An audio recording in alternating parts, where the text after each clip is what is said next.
যে আল্লাহ মানুষ হিসাবে পছন্দ করা শ্রেষ্ঠত্বের মুকুট দিল মাথায়, যে আল্লাহ মুসলমান পছন্দ করা সবচেয়ে বেশি প্রিয় পাত্র বানাইল, সবচেয়ে বড় প্রিয় পাত্র বানাইল, এটার কোনো ভ্যালু নাই। তৃতীয়, উম্মতে মুহাম্মদী বানায়া সমগ্র উম্মতের রাজা বানায়া দিল। রাজা, আপনি সমস্ত উম্মতের রাজা। ওলামারা মানবে না মনে হয় রূপগঞ্জের, নাইলে বইলা ফেলতে মন চায়। বইলা ফেলমু, মাইনা নিবেন? হ্যাঁ, কোন উম্মত আপনার সাক্ষী ছাড়া কিয়ামতের দিন এক কদমও আগে যেতে পারবে না। আপনার সাক্ষী ছাড়া এক কদমও কোন উম্মত আগে যেতে পারবে না। শুহাদা আলান নাস, কুরআন বলে শুহাদা আলান ওয়ার রাসূলু শাহীদান আলাইকুম ওয়া আনতুম শুহাদা।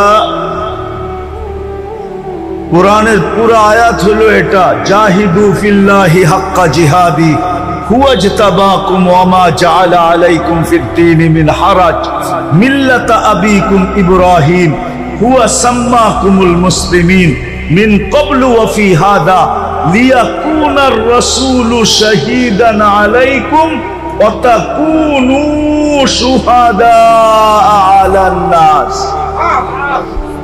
ও উম্মতে মুহাম্মাদী, তোমাদের সাক্ষী ছাড়া কোন উম্মত এক পাও আগে যেতে পারবে না। আমি আরেকটা বড়টা বললাম না? হ্যাঁ হ্যাঁ, কিয়ামতের দিন এই উম্মত সাক্ষী হিসাবে দাঁড়াবে। নবীরা পর্যন্ত আমাদের কাছে আসবে আর বলবে আমাদের পক্ষে সাক্ষী দাও। এই উম্মত নবীদের পক্ষে সাক্ষী দিবে। নবীদের পক্ষে কি দিবে? সাক্ষী দিবে। আপনি যেই উম্মতকে আল্লাহ সৃষ্টির সমগ্র উম্মতের রাজা বানাইলেন, রাজা, কুনতুম খায়রা উম্মাহ, এটার কোনো দাম নাই। বিদায় একটা কথা মনে রাখেন, কথা শেষ জায়গায় চলে আসছে। আমার বিশ্বাস যদি মনোযোগ দিয়ে শোনা থাকেন তাহলে এতটুকুই যথেষ্ট, এতটুকুই যথেষ্ট যে মানুষ পছন্দ করলে যদি লাজ রাখতে হয়, ইজ্জত রাখতে হয়, মানুষ পছন্দ করলে ইজ্জত রাখতে হয় না? হ্যাঁ, মনে করেন আপনার কোনো জিনিস কোনো এক ব্যক্তিত্ব আইসা পছন্দ করলো, তা আপনি কি বলেন? উনি পছন্দ করছে, না করি কেমনে? বলেন না, বলেন না? আপনি কি রাখছেন? তার ইজ্জত রাখছেন, ঠিক না? না রাখেন নাই? এখন আপনি সবাই যে যা বলুক, অনেকজনে 10 কথা বলতে পারে, কিন্তু আপনি বলবেন উনি নিজে আইসা পছন্দ করছে, মুখের উপরে না করি কেমনে? ইজ্জত হানি করি কেমনে, ঠিক না? আরে উদাহরণস্বরূপ আপনার ঘরে আসছে, মেয়ে পছন্দ হয়ে গেছে, বলছে পোলার লেগা নিলাম, কি? কিন্তু আপনি ভাববেন কোথায় হাতি আর কোথায় আমি? কোথায় আমি, কোথায় আমি? মানুষও বলবে এত বড় হাতির লগে সম্পর্ক কইরা তুই সামলাবি কেমনে? কিন্তু আপনি কি বলবেন? পছন্দ করে ফেলছে, মুখের উপরে না করি কেমনে? ইজ্জতের দিকে তাকায় কিছু বলতে পারতেছি না, নাইলে নিজেও তো বুঝি, নিজেও তো বুঝি। যদি দুনিয়ার এটা বোঝেন তো আমার এটা কেন বুঝবেন না? যে আল্লাহ 3বার আপনাকে পছন্দ করলো, মানুষ হিসাবে, মুসলমান হিসাবে, উম্মতে মুহাম্মদী হিসাবে, শুধু উম্মতে মুহাম্মদী হিসাবে না, সমস্ত উম্মতের রাজা বানায়া, সমস্ত উম্মতের থেকে শ্রেষ্ঠ বানায়া সমস্ত উম্মতকে আপনার দ্বারস্থ কইরা, দ্বারস্থ বুঝেন, কিয়ামতের দিন আপনার সুপারি, আপনার সাক্ষী ছাড়া এক কদম আগে যেতে পারবে না। জান্নাতে ওই পর্যন্ত যেতে পারবে না যতক্ষণ পর্যন্ত আপনি আর আমি ফিতা না কাটি। ইন্নাল্লাহা হাররামাল জান্নাহ আলাল উমাম, আল্লাহ সব উম্মতের উপরে জান্নাত হারাম করে দিয়েছেন। হাত্তা তাদখুলা উম্মাতা মুহাম্মদ, আমরা যতক্ষণ পর্যন্ত জান্নাতে না যাব সব উম্মতের উপরে জান্নাত হারাম, কেউ যেতে পারবে না। জানি না ওলামা রাগ হয়ে যাবে কিনা, কোন নবী রাসূল পর্যন্ত যেতে পারবে না যতক্ষণ পর্যন্ত আমরা আমাদের নবীজি সহ না যাব। এত বড় মর্যাদা যে আল্লাহ আপনাকে দিল, আপনি ওনার লাজ ইজ্জত রাখবেন না তো রাখবেন না কেন? আজকে তো এই জন্যই ওই আল্লাহর ইজ্জত আমরা রাখি নাই, যার কারণে মুসলমানের আজকে এই দুরবস্থা, যেটা সারা দুনিয়ায় দেখতেছি। এই দুরবস্থার কারণ শুধু আমরা আল্লাহর ইজ্জত রাখি নাই। আল্লাহ ইজ্জত ইজ্জত রাখি নাই। একটা উদাহরণ দেই, দুনিয়ার কোন ব্যক্তি আছে এত সহজে এত বড় জিনিস আপনার হাতে উঠায় দিবে? আমি দেখাইতেছি। মাগরিবের নামাজে মসজিদ ভরা ছিল, অথচ মাগরিবে তো হওয়া উচিত ছিল যে জুমার চেয়ে বেশি ভিড়।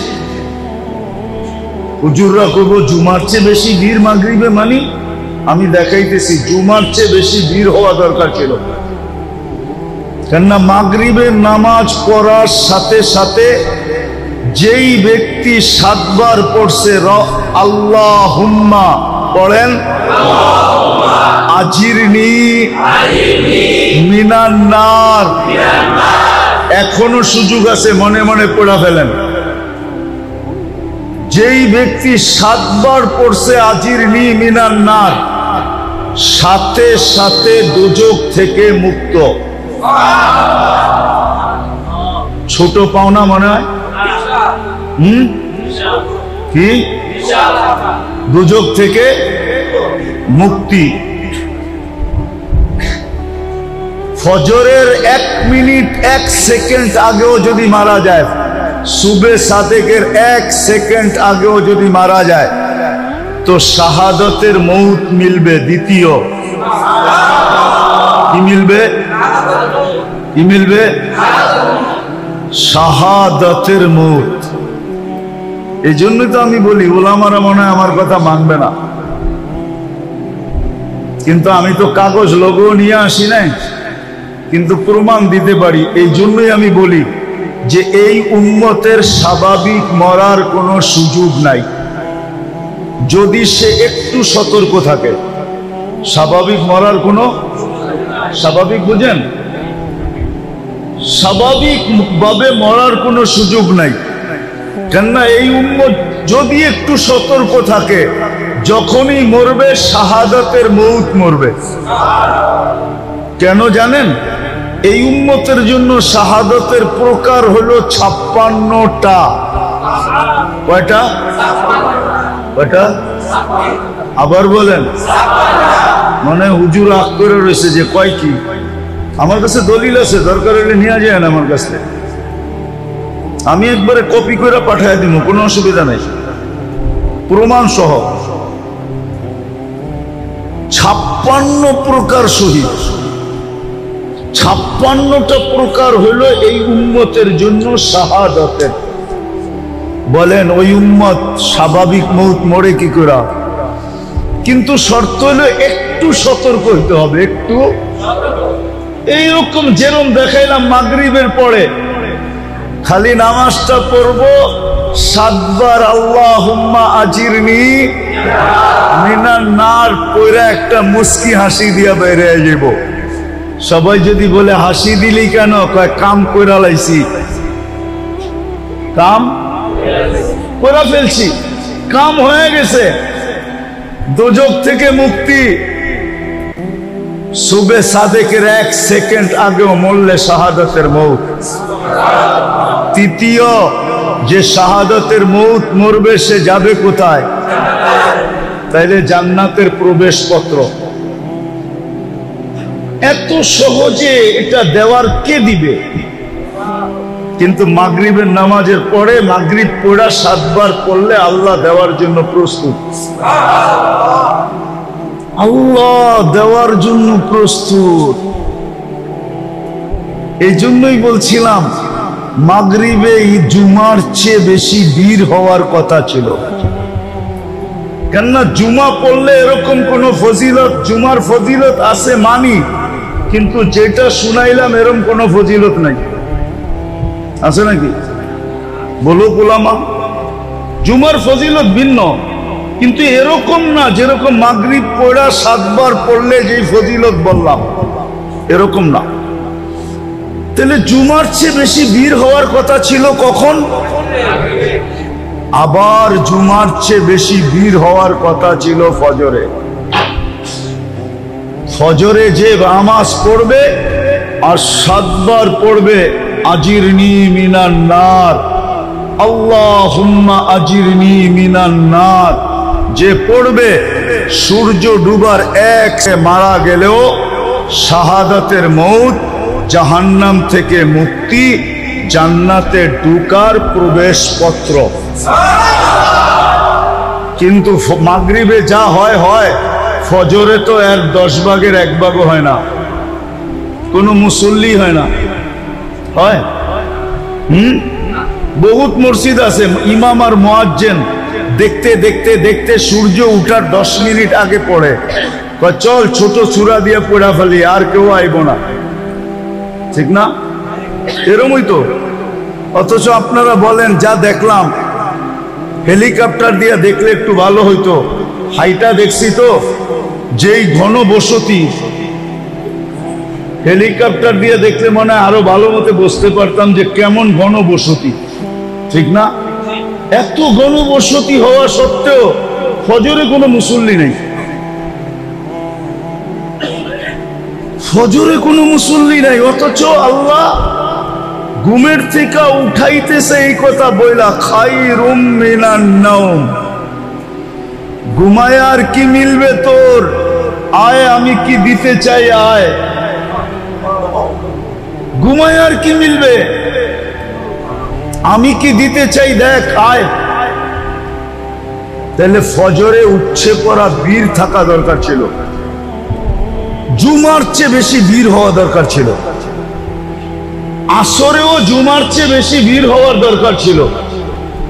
কেননা হাদিসে আছে, মান সাল্লাল বারদাইন দাখালাল জান্নাহ, যে ফজর আর আসর পড়লো সে যেন জান্নাতেই আছে,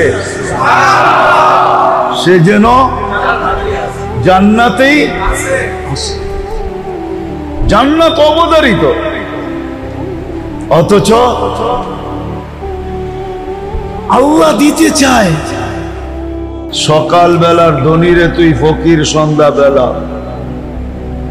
নদীর এপার ভাঙ্গে ওপার গড়ে, এই তো নদীর খেলা। এই প্রবাদ বাক্য কোনোদিন হতো না। তাহলে ধনীকে ধন দিছেন বিদায় যে চাবি দিয়া দিছেন এমন না,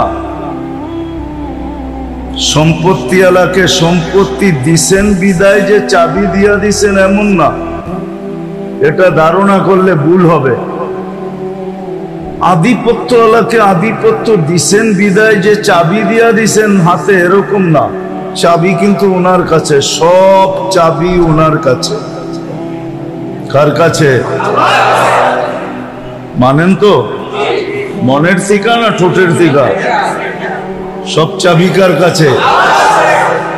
সব চাবি উনার কাছে। এক চাবিও কাউকে দেন নাই, চাবি উনার কাছে রেখা দিছেন। যেমন খুশি তেমন ঘুরান, যেমন খুশি তেমন ঘুরাইতে থাকে, নাইলে কবি বলার সুযোগ প্রত্যেকে পাইত। अजल ने न छोड़ा किसरा न दारा, उसी से सिकंदर सा फाते भी देहारा, हर एक लेके क्या क्या हसरत सुधारा, परा रह गया यही ठाट सारा। তাহলে দুনিয়ায় এত লক্ষ ঐতিহ্য পাওয়া যেত না। ঐতিহ্য আছে না নাই? চিনেন? আরে ঐতিহ্য চিনেন? এটা জেলা কোনটা? নারায়ণগঞ্জ না? নারায়ণগঞ্জে 2-4টা ঐতিহ্য নাই? কোনটা? সোনারগাঁও সবচেয়ে বড় ঐতিহ্য, ঠিক না? কি আছে নাকি? ইশাখা ইশাখা আছে, ঐতিহ্য আছে। কি আছে? এরকম হাজারো লক্ষ ঐতিহ্য দুনিয়াতে পড়ে আছে। এই জন্যই কবির বলার সুযোগ হয়েছে যে ঐতিহ্য আছে, মালিক নাই। চাবি যদি মালিকের কাছে থাকতো তাহলে কোনোদিন সে যাইতে চাইতো না। কি চাইতো? চাবি কার কাছে? উপরে চাবি। বিদায় যেটা বুঝাইতে চাইতেছি আমি, যেটা বুঝাইতে চাইতেছি আমি, চাবি কিন্তু আল্লাহর কাছে। যদি মনোযোগ দিয়ে না শুনলাম আর কথাগুলা দিলে যদি না গাঁথলো, তাহলে জীবনের চাবি আমাদের কাছে না, জীবন কিন্তু কেটে যাবে। জীবনটা কেটে যাবে। একদিন আপনি আর আমি মৃত্যুর কোলে ঢলে পড়ব, কিন্তু প্রশ্ন উত্তর জায়গাটা জায়গায় থেকে যাবে। প্রশ্ন উত্তর, জীবন কিন্তু কেটে যাবে, মৃত্যুর কোলে ঢলে পড়ব, জীবন শেষ, কিন্তু প্রশ্ন উত্তর কিন্তু জায়গাটা জায়গায় থেকে যাবে। কেননা এটা অস্তিত্ব কে দিছে? যদি মানেন যে এটা অস্তিত্ব আল্লাহ দিছে, এটাকে সাজাইছে কে? এটা তো সাইজা আসে নাই। মার পেটের থেকে যখন আসছিল তখন বিলকুল সাজাহীন আসছিল, কোনো সাজ নাই। এই জন্যই তো এটাকে শিশু বলে, কি বাচ্চা বলে, ঠিক না? কি বাচ্চা বলে না? শিশু বলে, বাচ্চা বলে, ঠিক না? কোনো সাইজা আসে নাই। সাজাইছে কে? শুধু অস্তিত্ব দেন নাই, সাজাইছেন। শুধু সাজান নাই, যতদিন আছি অতদিন 24 ঘন্টা রক্ষণাবেক্ষণ কে করতেছেন? 24 ঘন্টা রক্ষণাবেক্ষণ কে করেন? 24 ঘন্টা নুন কার খাই? কিন্তু প্রশ্ন করেন নিজেকে যে আমি গুণ কতটুকু গাই। যুবকদেরকে বলি, প্রশ্ন করো নিজেকে যে আল্লাহ যে 24 ঘন্টা আমাকে নুন দেন, নেয়ামত দেন, আর আমি 24 ঘন্টা ভোগ করি, 24 ঘন্টা ভোগ করি। একটা উদাহরণ দিলে বুঝে আসবে কি জানি না। কয়েকদিন আগে না প্রচন্ড গরম ছিল, গায়ে লাগলে মনে হয়তো আগুন লাগছে, ঠিক না? তাপমাত্রা 50-এর কাছাকাছি চলে গেছে, 40-45 পর্যন্ত চলে গেছে, ঠিক না? সত্য তো? ওই সময় শ্বাস প্রশ্বাস নিচ্ছেন না নেন নাই? হ্যাঁ, কিন্তু শরীরে লাগলে তো মনে হয়তো আগুন লাগছে, ঠিক না? কিন্তু শ্বাস দিয়া ওই গরমটা ভিতরে যাইতে দিছে আল্লাহ না দেয় নাই? হ্যাঁ, যদি যাইতে দিতেন, আপনার শরীরটা বেশি নরম না ভিতরের শ্বাসনালী বেশি নরম? হ্যাঁ, শরীরে লাগেই যত এত জ্বালা হইতো, গরম অনুভব হইতো, যদি ওইটা শ্বাসনালী দিয়া যাইত তো আপনার কেমন হইতো? একটু ভাবেন না? কিন্তু আপনি ডেলি সারাদিন শ্বাস নিছেন, একবার রোদে দাঁড়ায়া পর্যন্ত নিছেন, নেন নাই? রোদ দিয়ে হাঁটতে হাঁটতে নেন না, কিন্তু আল্লাহ তো গরমটাকে শ্বাসনালীর ভিতর দিয়ে যেতে দেয় না। আল্লাহ বলছে তুই শ্বাস যাবি বটে, কিন্তু গরম যাবি না। শ্বাস যাবি বটে, কিন্তু কি যাবি না? গরম যাবি না। আবার ভিতরে নিয়ে এটাকে আল্লাহ আবার ঠান্ডা করছেন। নাইলে আপনি একটু পর পর জামার বুতাম খুইলা বুকে ফু দিলে ঠান্ডা লাগতো না গরম লাগতো? ভিতরে ঠান্ডা কে করলো? বাহিরে তো সব গরম। এই যে আল্লাহ নুন 24 ঘন্টা কয়েকদিন আগে আপনি বুক করলেন, আল্লাহ যদি বলতো যেই গরম গায়ে লাগে ওইটাই ভিতরে যাবে, তাহলে আপনি কি করতেন? ঘরে নাইলে এসি লাগাইলেন, ভিতরে এসি লাগাইতেন কোত্থেকা?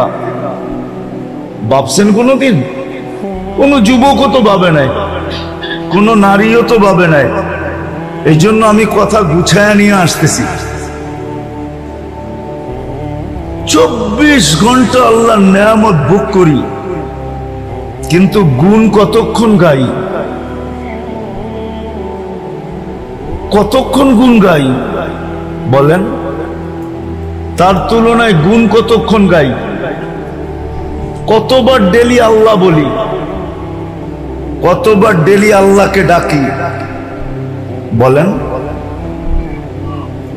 চুপ আছেন কেন? এইখানে তো একজনও হবে কিনা জানি না ডেলি 200 বার আল্লাহ বলে। আমি কমায় দিলাম যে 200 বার ডেলি আল্লাহ বলে, কিন্তু শ্বাস প্রশ্বাস তো নেয় 1,60,000 বার। অক্সিজেন তো নেয় ডেলি 550 লিটার। আল্লাহ কিডনিকে ডায়ালিসিস করেন ডেলি কুদরত দ্বারা 36 বার।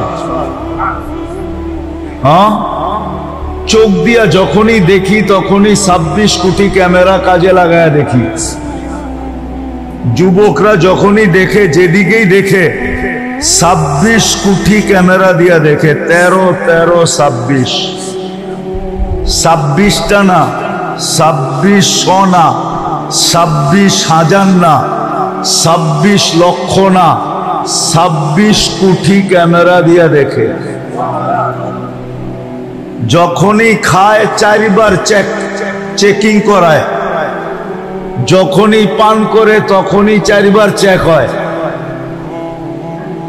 যখনই খায় বা পান করে 4 বার চেকিং হয়। কয়বার? নাক মুখের কাছে নিতেই নাক প্রথমে গ্রান চেক করে ফেলে যে ঠিক আছে কিনা। সত্য তো? জিহ্বাতে লাগানোর সাথে সাথে স্বাদ চেক করে ফেলে, স্বাদ ঠিক আছে কিনা। কামড় দেওয়ার সাথে সাথে দাঁত চেক করে কোনো পাথরের কণা আছে কিনা। চতুর্থ আবার জিহ্বা চেক করে যে ভিতরে কোনো চুল আর আঁশ জাতীয় যাইতেছে কিনা। এই জন্য খাওয়ার ভিতরে একটা চুল দিয়া দেখবেন, মুখে দেওয়ার লগ লগ জিহ্বা ওইটা খুঁজা বাইর করে ফেলবে না? বাইর করে না? মনে হয় আপনাকে ওগুলা করে না, ঠিক না? তাহলে কে করায়? ডেলি নুন কতটুকু খাই, গুণ কতটুকু গাই। এই জন্য আমার একটা কথা মানেন,